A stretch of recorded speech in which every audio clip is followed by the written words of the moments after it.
Episode 202, Tolong Jaga Kakakku. Akhirnya, batin Fajri. Ia berjalan mendekat menuju puskesmas dan menghampiri beberapa orang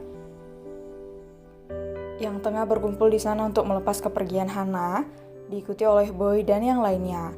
Selamat siang, ucap Fajri tersenyum. Mereka mengalihkan pandangan dan menoleh ke arah Fajri. Jantung Hana berdetak lebih kencang ketika melihat kehadiran Fajri dan suaminya yang saling berhadapan. Fajri, panggil Hana lirih. Kakak jadi pulang hari ini? Tanya Fajri.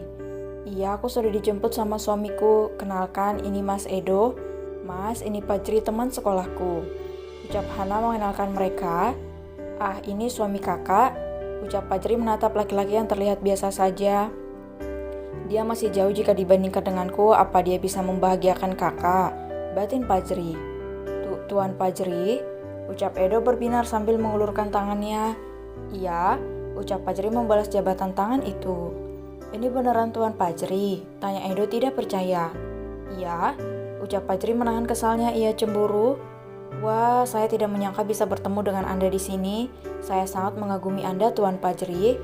Sayang, kenapa kamu nggak ngomong kalau Tuan Fajri ini teman sekolah kamu? Tanya Edo berbinar menatap istrinya. Itu aku.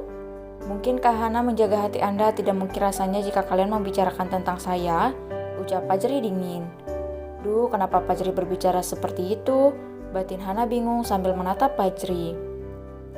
Harusnya kamu gak berpikiran seperti itu, sayang. Bukankah kamu tahu jika aku begitu mengidolakan Tuan Fajri? Ucap Edo mengusap kepala Hana. Hati Fajri semakin terbakar cemburu melihat kemesraan itu. Ingin rasanya ia menendang laki-laki ini, bahkan ia rela jika harus mengasuh anak yang dikandung Hana, jika Edo mampus di tangannya.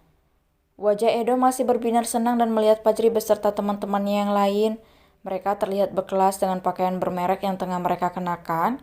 Ia memeluk pinggang Hana dengan mesra, sambil sesekali mengecup kening istrinya. Seolah berkata, pakaian kalian bermerek tapi tidak memiliki istri, kasihan. Dasar tidak tahu malu. Umpat Kenji kasar di dalam hatinya. Ia begitu muak melihat keromantisan yang ditunjukkan oleh suami Hana. Seolah tidak tahu tempat, Edo dengan santai mengusap membelai lalu mengecup perut dan kepala Hana bergantian. Sementara ia begitu iba melihat Fajri yang sudah mengepalkan tangannya menahan gejolak rasa. Mas Edo, panggil Fajri dengan wajah yang memerah. Iya tuan, apa tuan sakit? Tanya Edo yang melihat wajah merah Fajri. Tidak, saya sedikit tidak enak badan, ucap Fajri berkilah. Namun berhasil menarik perhatian semua orang. Mereka tampak khawatir melihat keadaan Fajri. Saya hanya ingin menyampaikan sesuatu, ucap Fajri berusaha untuk menahan emosinya. Apa yang ingin Anda sampaikan, Tuan? Ucap Edo menatap Fajri tidak sabar. Kak Hana adalah perempuan yang baik. Dia selalu menolong saya semasa sekolah dulu. Dia sudah seperti kakak bagi saya. Tolong jaga dia, bahagiakan dia. Sungguh saya akan merasa lega jika mendengar kabar bahagia dari kak cantik saya ini. Ucap Fajri tegas dan terselip bumbu permusuhan di sana. Dek, jantung Hana berdegup kencang. Ia takut Fajri akan mengatakan perasaannya di sini. Itu sudah menjadi kewajiban saya sebagai seorang suami.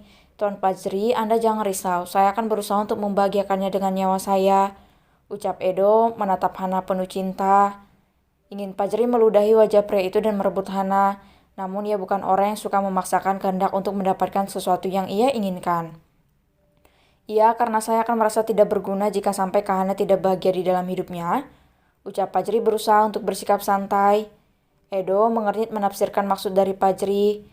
Namun ia tetap berpikir positif dan tersenyum menatap laki-laki hebat yang ada di hadapannya saat ini. Iya, membahagiakan Hana adalah tujuan hidup saya saat ini.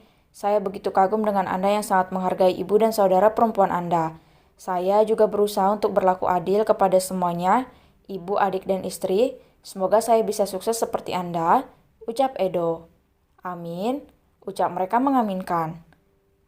Mungkin sedikit lancang, apa boleh saya memeluk istri Anda? Ucap Fajri dengan santai namun berhasil membuat kalimat temannya melotot kaget. Edo terlihat ragu untuk memberi izin. Ia melihat Hana menganggukkan kepala tanda menyetujui. Dengan berat hati yang memperbolehkan Fajri untuk memeluk istrinya sebentar saja. Silahkan. Fajri dengan hati-hati memeluk Hana sambil menahan tangisnya. Ia seperti seorang pecundang karena gagal mendapatkan seorang wanita. Aku merestui kakak, berbahagialah dengan dia laki-laki yang kakak pilih. Tapi jika aku mendengar dia menyakiti kakak, jangan salahkan aku jika hal yang buruk terjadi padanya, atau aku akan merebut kakak dari tangan dia. Sampai kapanpun Aji akan selalu mencintai kakak, walaupun kita tidak mungkin untuk bersama. Ucap Fajri berbisik namun masih terdengar tegas. Hana membeku mendengarkan ucapan Fajri, mereka segera melepaskan pelukannya dan tersenyum canggung. Mata teduh Fajri tak sengaja menangkap tatapan iba dari Kenji. Ia hanya bisa mengangguk pertanda jika dirinya baik-baik saja. Terima kasih mas, karena sudah memberikan saya izin untuk memeluk kakak saya, ucap Fajri tersenyum. Ya tidak masalah Tuan Fajri, tapi hanya kali ini, ucap Edo menggaruk kepalanya. Iya, saya paham, kalau begitu saya harus segera kembali ke Joglo untuk beristirahat. Sebelum saya tumbang dan tidak bisa melanjutkan kegiatan selama di sini. Maaf, tidak bisa mengantar kepulangan kakak, ucap Fajri. Mari semua, pria tampan itu berlalu meninggalkan semua orang. Kenji segera berpamitan dan menyusul Fajri, sementara yang lain dan warga yang ikut mengantar kepulangan Hana tidak ada yang mengerti apa maksud dari perkataan Fajri tadi, termasuk Edo sendiri. Hana dan suaminya pergi setelah menunggu kedatangan kepala sekolah untuk mengantarkannya secara simbolik. Setelah itu, Hana dan suaminya pergi meninggalkan desa Selimut dengan perasaan bahagia. Berbeda dengan Fajri, ia semakin tidak bisa mengendalikan emosinya saat ini. Duduk di dalam kamar dan membelakangi ke arah pintu sambil mengusap air matanya. Katakanlah jika perempuan adalah kelemahan Fajri, namun ia memang begitu mencintai Hana, bahkan hingga saat ini ia tidak ingin dekat dengan siapapun hanya karena gadis cantik itu. Kenji berdiri di depan pintu sambil menatap Fajri. Ia memang belum pernah merasakan bagaimana rasanya ditinggal oleh perempuan, namun dari ekspresi Fajri ia bisa merasakan jika pria itu tengah kecewa berat. Ia memilih untuk menunggu dan mengawasi Fajri dari luar tanpa bersuara, agar pria tampan itu tidak bertindak ceroboh. Hingga Fajri berbaring di atas kasur dan mulai terlelap, barulah Kenji menyelimutinya. Ia menatap wajah tampan itu sambil tersenyum kecut. Kamu ditakuti oleh dunia, Ji, tapi apa kata mereka jika melihat kamu menangis karena seorang perempuan? Tapi memang aku mempelajari hal itu dari kamu, melihat betapa kamu mencintai, menyayangi Bibi Fajira dan Ipana, menyadarkanku jika perempuan itu memang harus dijaga. Istirahatlah, batin Kenji. Ia segera keluar dari kamar meninggalkan Fajri yang sudah terlelap, hingga ia dikejutkan dengan kedatangan sahabatnya yang lain dengan raut wajah cemas. Bagaimana keadaan Fajri, Ken? Tanya Boy. Fajri baru saja terlelap, ucap Kenji melegang menuju ruang depan. Sebenarnya apa yang terjadi? Apa kamu mengetahui sesuatu? Tanya Dion. Hana, istri Mas Edo tadi, dia adalah wanita yang dicintai oleh Fajri. Dia juga alasan kenapa Fajri tidak ingin dekat dengan perempuan lain, ucap Kenji menerangkan. Brak, kenapa kamu tidak mengatakannya sejak tadi, Ken? Oh, Fajriku yang malang, ucap Rana menggebrak meja. Mereka cukup emosi mendengarkan penjelasan Kenji. Apa Fajri ditikung sama laki-laki yang terlihat biasa itu? Bahkan dia juga mengagumi Fajri, ucap Boy. Bisa dibilang begitu? Hehe, ucap Kenji terkekeh. Aku pikir tidak ada yang bisa mengalahkan pria sempurna itu, ternyata ia kalah telak dengan laki-laki yang terlihat sangat tidak sepadan dengannya. Haha, ucap Boy tergelak. Mereka tertawa setelah puas menistakan Fajri yang tengah dirundung galau. Tanpa mereka sadari, Fajri sudah bangun sambil menahan emosinya. Ia mendengar semua perkataan dari sahabatnya. Sudah puas kalian tertawa? Suara dingin Fajri terdengar dan merasuki telinga mereka. Boy dan yang lainnya mendadak membeku mendengarkan suara Fajri. Mereka sangat mengenal jika pria tampan itu sudah marah, akan lebih terlihat ganas dibandingkan bapaknya. Pak Fajri, ucap mereka tersenyum kikuk.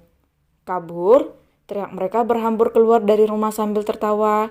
Sementara Fajri tersenyum simpul, ia tidak merasa marah sedikit pun karena ulah dari sahabatnya. Namun mereka berhasil membuat bibir itu melengkung.